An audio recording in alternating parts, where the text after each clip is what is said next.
ക്ഷമിച്ചതിന്റെ പേരിൽ. എപ്പോഴാ ക്ഷമിക്കാന്നറിയോ? കൂട്ടുകാര് മുഴുവനും അത് ചെയ്യുമ്പോ അത് ചെയ്യാതെ പിടിച്ചു നിൽക്കണമെങ്കിൽ ക്ഷമ വേണ്ടി വരും. കൂട്ടുകാരികൾ മുഴുവനും തലയിലെ സ്കാഫ് ഊരിക്കളഞ്ഞ് മുടി കാണിച്ച് നടക്കുമ്പോ ഒരു പെണ്ണ് മാത്രം ഹിജാബ് ഇട്ട് നടക്കുമ്പോൾ അവൾക്ക് നല്ല ക്ഷമ വേണ്ടി വരും. കൂട്ടുകാര് മുഴുവനും ഗേൾഫ്രണ്ടുമായി നടക്കുമ്പോ എനിക്കതില്ല എന്ന് പറയുമ്പോ നീ മറ്റേതെങ്കിലും ജാതിയാണോ എന്ന് ചോദിക്കുന്നവരുണ്ട് ഇന്ന്. ഒരു പെൺകുട്ടിക്കൊരു ഗേൾഫ്രണ്ട് ഇല്ല എന്ന് പറയുമ്പോ നീ മറ്റേതെങ്കിലുമാണോ, സ്വർഗഭോഗിയാണോ എന്ന് ചോദിക്കുന്ന പെൺകുട്ടികളുണ്ട്. എത്ര വലിയ ദുരന്തമാണ് രാജ്യത്തിന്, നാടിൽ, നമ്മുടെ ചിന്തകളിൽ വരുന്ന ഈ മാറ്റങ്ങൾ നമ്മുടെ ഈമാനിനെ അറ്റാക്ക് ചെയ്തുകൊണ്ടിരിക്കുകയാണ്. ഈമാനിന്റെ മതിൽ വന്ന് ഇടിച്ചുകൊണ്ടിരിക്കുകയാണ്. അത്രക്ക് കടുത്ത ഈമാനുള്ളവർക്ക് മാത്രം പിടിച്ചു നിൽക്കാൻ കഴിയുന്ന കാലം തങ്ങൾ പറയുമായിരുന്നു, അജ്റുൽ ആമിലി ഫീഹിം കഅജ്രി 50.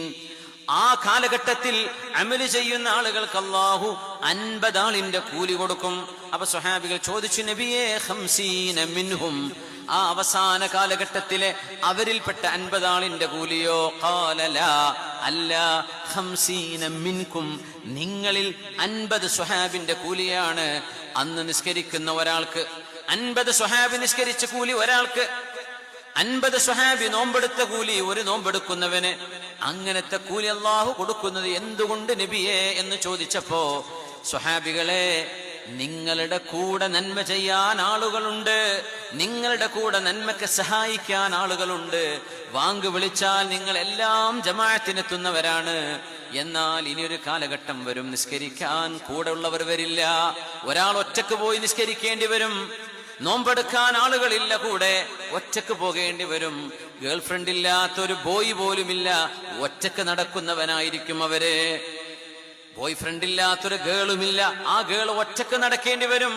50 സ്വഹാബിയത്തിന്റെ കൂലി ആ പെണ്ണിന് അല്ലാഹു നൽകും, ആ പെൺകുട്ടിക്ക് അല്ലാഹു നൽകും. ആ ക്യാമ്പസിൽ ആ പെണ്ണ് ക്ഷമിച്ച് നടക്കേണ്ടി വരും. വജസാഹും ബിമാ സ്വബറൂ ജന്നതൻ വഹരീറാ.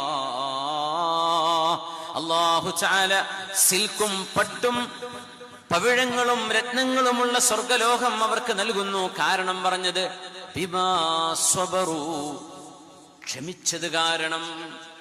ക്ഷമ എളുപ്പമല്ല മുഅ്മിനേ.